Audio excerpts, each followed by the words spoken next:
Indeed, given my experience working for Mr. Trump, I fear that if he loses the election in 2020, that there will never be a peaceful transition of power.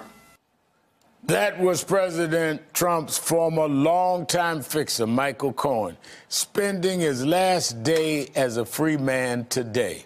Tomorrow, Cohen will report to the Federal Correctional Institute in Otisville, New York, to begin serving a 3-year sentence for fraud and campaign finance violations. Meanwhile, the House Judiciary Committee is inching closer to a firm date for Robert Mueller's testimony. House negotiators say they've reached a tentative date with Mueller's team for May 15th.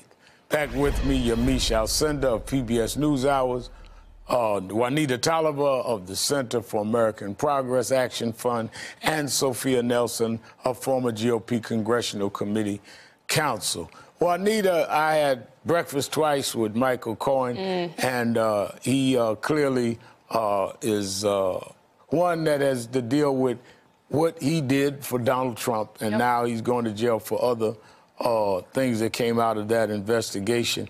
And I remember the last breakfast we had, I was saying to him, you know, be strong, talking as a minister as you would to anyone. He says, Rev, I'm going to jail. And the cold reality that I think a lot of people forget here is that people are going to do time as a result of some of their engagements with Donald Trump that brought other things to light. Absolutely. This is as serious as it can get in American politics. Yeah, and let's be real. I want to remind everyone that he acted on all of these things that he pleaded guilty to at the direction of Trump. So I think the other question he's going into his prison term with is, why am I the only one going? Where's Trump at in all of this? Because he acted under his direction. He was his right-hand man. He was his fixer. And so now he's starting to serve his sentence out. And Sophia, when you look at this, and we on the day this man is spending his last day with his family, you have Donald Trump talking about who should testify and who should not, and what should the Congress of the United States see as his former attorney and fixer is headed to the federal jail. Rev, I'm going to keep going back to what I've been saying since Donald Trump took office. What is wrong with us? We, the people, and our elected representatives are at a place where we're going to have to make a decision. Is this behavior where Donald Trump, as you said, is redefining how a president can conduct himself, how he can or cannot impede Congress's Article 1 powers, and then say he's going to go to the Supreme Court, which we know he can't do because the Constitution don't work that way. They can only get involved if there's a trial in the Senate and the Chief Justice becomes the arbiter of the trial in the Senate. That's the only role the Supreme Court plays in an impeachment, as you know. So the question and the answer really to your question is that something is wrong with us, that we're watching this, and I'm talking about now the country. And there seems to be a division here that is extreme on one side and the other.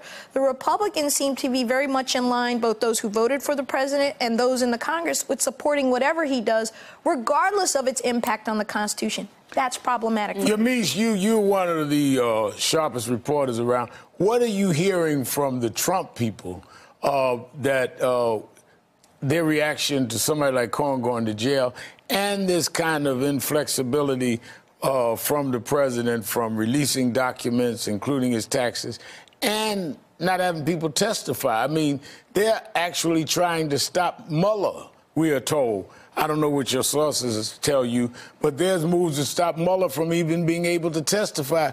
Who was the one who did the report?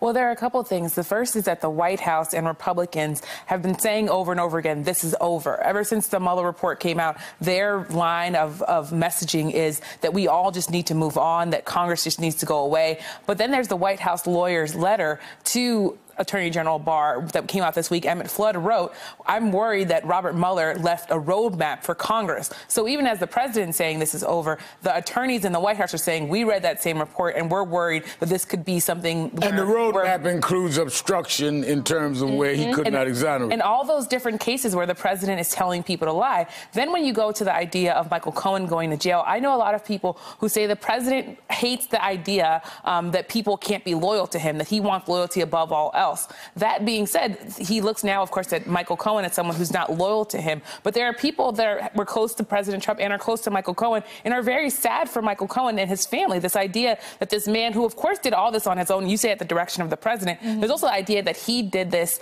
because he wanted to do this, right? Because he was making a lot of money doing this. So I think there's a real sadness there for Michael Cohen. The president in the Mueller report was accused of trying to say that to Paul Manafort, mainly through the media, that he should not cooperate because he can take care of him and he can have a pardon. That's in the Mueller report. So what we have is the president, in some ways, Robert Mueller saying he could be trying to influence people not to follow the footsteps of Michael Cohen and come to Congress. But Juanita, isn't that also bordering on obstruction to be waiving pardons and absolutely. Promising any benefit to someone who's a potential witness or someone that has evidence that really directly deals with what's being investigated? Absolutely, and it just shows how far Trump is willing to go. He's like, hey, friend, wink, wink, don't snitch, don't say anything because I've got your back with a pardon, just hold tight.